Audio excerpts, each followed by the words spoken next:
जिनका संविधान निर्माण में बहुत ही महत्वपूर्ण योगदान रहा है, और जितना कि हमारे फाउंडिंग फादर्स का रहा है। यहां मैं एक ऐसी पुस्तक का उल्लेख करना चाहता हूं अध्यक्ष महोदय, जो संविधान सभा की उन महिला सदस्यों की भूमिका का वर्णन करती है जिनके योगदान का इतिहास द्वारा उचित मूल्यांकन नहीं किया गया था। Founding mothers of the Indian republic, पुस्तक का नाम है founding mothers of the Indian republic, gender politics of the framing of the constitution नामक यह किताब संविधान की महिला सदस्यों का जीवन चित्रण करते हुए संविधान के निर्माण में उनके योगदान पर विस्तृत प्रकाश डालती है।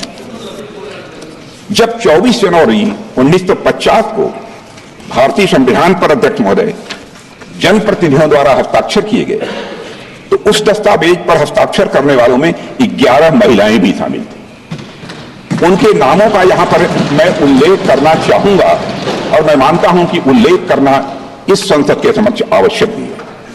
जी दुर्गाबाई, अम्मू स्वामीनाथन, अमृत कौर, दक्षिणायनी वेलायुधन, हंस मेहता, रेणुका रे, सुचिता कृपलानी, पूर्णिमा बनर्जी, बेगम कुरैशिया, एजाज रसूल, कमला चौधरी और एनी मैस्करीन। अध्यक्ष महोदय, मैं समझता हूं इस सदन और देश के द्वारा अपनी संविधान सभा की महान महिलाओं को हर्ष ध्वनि के साथ उनकी सामूहिक सराहना की जानी चाहिए।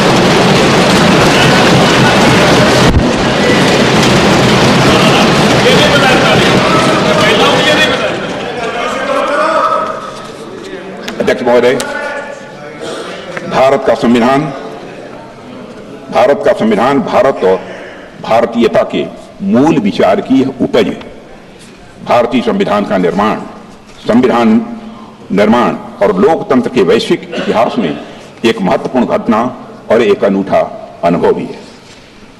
अध्यक्ष महोदय, जब अन्य एशियाई और अफ्रीकी देश उपनिवेशवाद से मुक्त हुए थे, तो उनका संविधान कॉलोनियल रूलर्स का एक पार्टिंग गिफ्ट था। इसके विपरीत भारतीयों ने अपना संविधान अपने लिए खुद रचा है। यह हम सबके लिए गौरव की बात है। अध्यक्ष महोदय, कई पोस्ट कॉलोनियल डेमोक्रेसीज और उनके संविधान ज्यादा लंबे समय तक टिक नहीं पाए, लेकिन भारतीय संविधान तमाम ऑनस्लॉट्स और चैलेंजेस के बावजूद बिना अपनी मूल भावना को खोए दुनिया के सबसे बड़े लोकतंत्र को बनाए रखने में महत्वपूर्ण भूमिका निरंतर निभा रहा है। अध्यक्ष महोदय, मैं मानता हूं कि इसकी बड़ी वजह है भारतीय समाज में लोकतांत्रिक मूल्यों के प्रति प्रतिबद्धता, न्यायविधि और संविधान के प्रति आदर और सम्मान का भाव। और आज जब हम संविधान के 75 वर्ष पूरे होने का अमृत महोत्सव मना रहे हैं, तो मैं इस अवसर पर संविधान की भावना की रक्षा सुनिश्चित करने में सर्वोच्च न्यायालय की भूमिका की भी मैं सराहना करना चाहता हूं। अध्यक्ष, संविधान के कस्टोडियन और इंटरप्रेटर के रूप में सुप्रीम कोर्ट की भूमिका को सहज रूप से हम सब स्वीकार करते हैं। अध्यक्ष महोदय, और अध्यक्ष महोदय, आज संविधान की रक्षा करने की बात की जा रही है। अध्यक्ष महोदय, आज संविधान की रक्षा करने की बात की जा रही है। यह हम सभी का कर्तव्य है।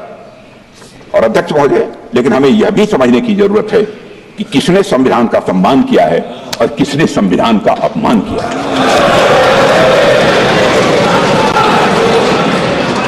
अध्यक्ष महोदय, इसी संदर्भ में मैं सुप्रीम कोर्ट के पूर्व जस्टिस यशआर खन्ना की आत्मकथा नाइदर रोजेस नॉर थॉर्न्स नामक किताब से एक पंक्ति उद्धृत करना चाहता हूं, जिसमें उन्होंने साफ साफ लिखा है, and I would like to quote, I told my younger sister Santosh, I told my younger sister Santosh, I have prepared a judgment which is going to cost me the Chief Justiceship of India, unquote. 1976 की में घटना घटी, मैं 1976 में घटी। इसी घटना और इन लाइनों का संदर्भ आप में से अधिकांश लोग जानते होंगे। जस्टिस यशआर खन्ना ने ADM Jabalpur versus Shivkant Shukla case में तब की कांग्रेस सरकार के खिलाफ डिसेंटिंग जजमेंट दिया था अध्यक्ष महोदय। जस्टिस खन्ना यह स्वीकार करने के लिए तैयार नहीं थे कि किसी भी हालत में सरकार द्वारा किसी नागरिक से उसके जीने का हक और अदालत में न्याय मांगने का अधिकार यह छीन लिया गया। अपने डिसेंटिंग जजमेंट के लिए जस्टिस खन्ना को क्या कीमत चुकानी पड़ी है, यह बात भारतीय लोकतंत्र के सबसे काले अध्याय के पन्नों में अंकित है।